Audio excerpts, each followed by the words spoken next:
Hello, everybody. This is part 7 of reading the entire Catholic Bible. We are on chapter 20, Abraham at Gerar. Let's go ahead and start. From there, Abraham journeyed on to the region of the Negev, where he settled between Kadesh and Shur.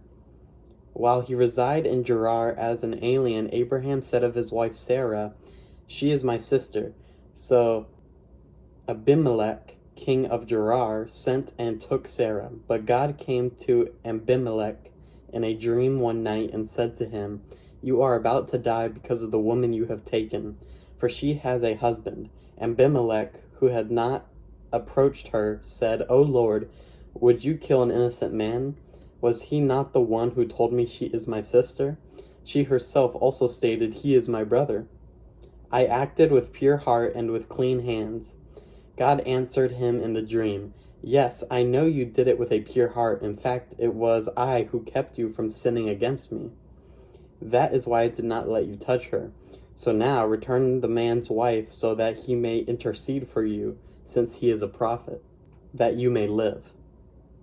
If you do not return her, you can be sure that you and all who are yours will die." Early the next morning, Abimelech called all his servants and informed them of everything that had happened.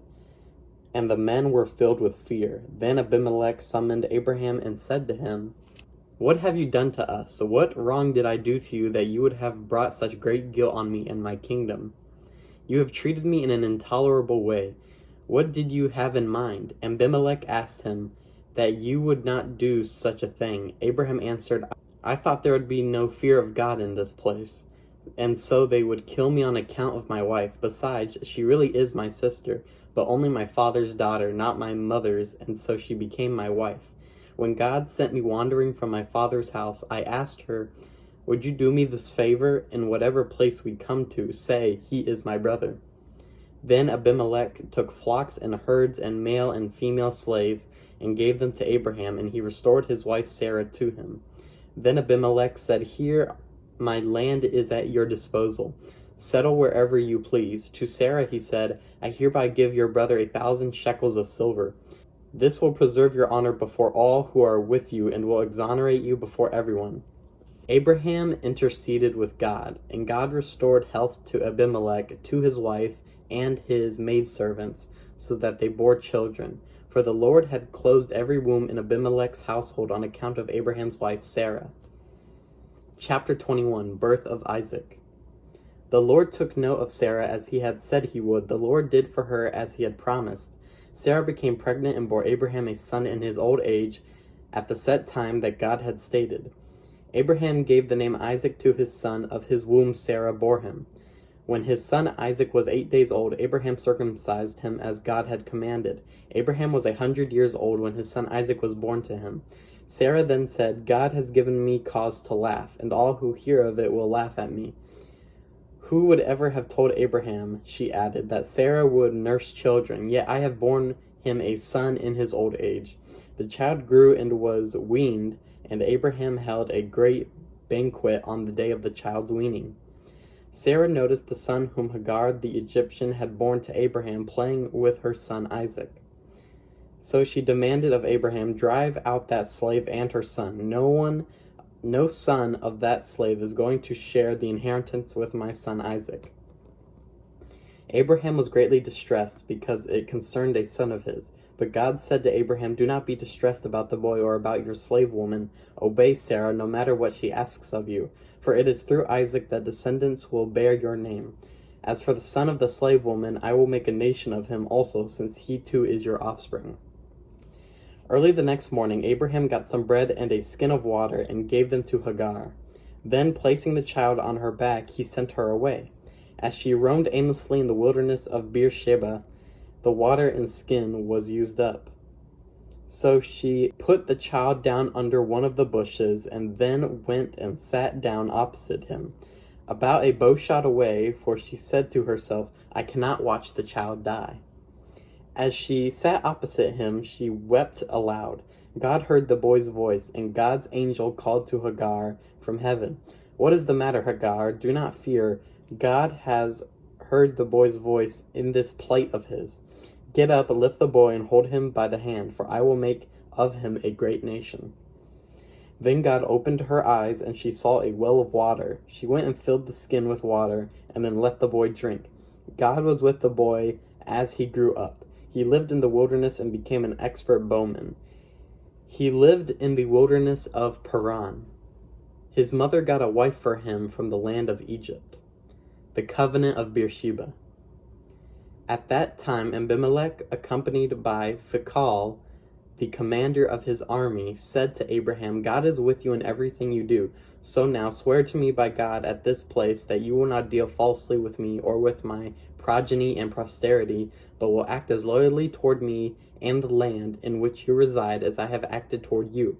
Abraham replied, I so swear.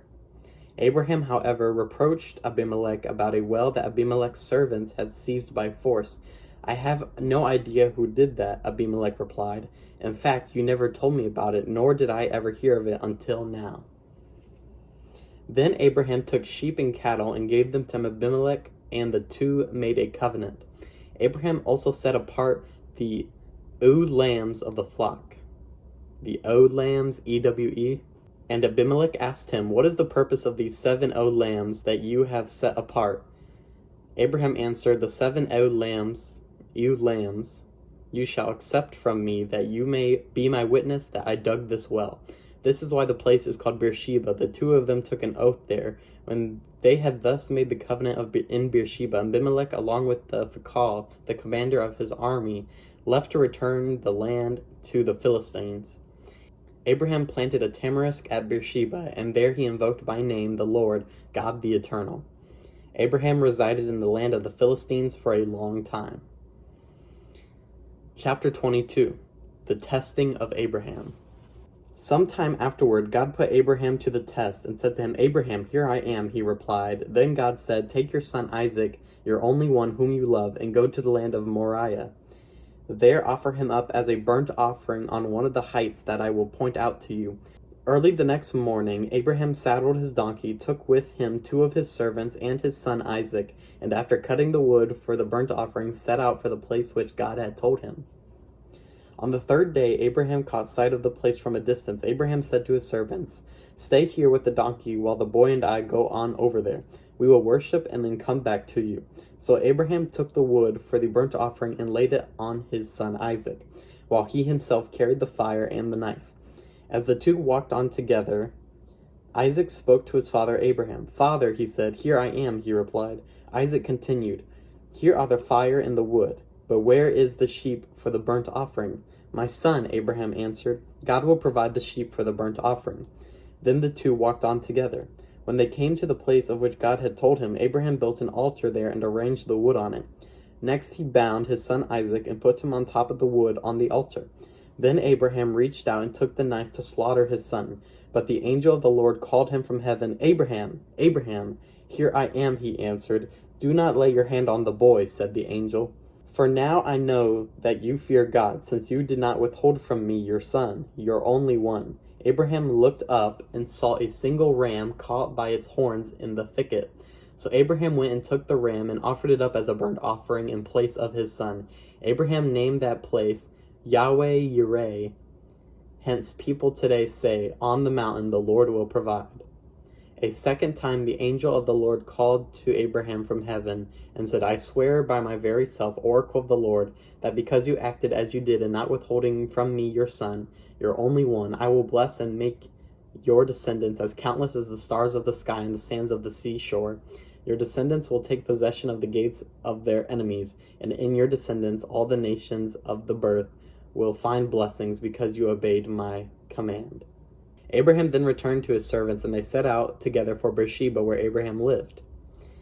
Nahor's descendants. Sometime afterward, the news came to Abraham, Milcah too has borne sons to your brother Nahor. Uz, his firstborn, his brother Buz, Kemuel, and the father of Aram, Chesed, Hazo, Fildash, Jidalf, and Bethuel. Bethuel became the father of Rebekah.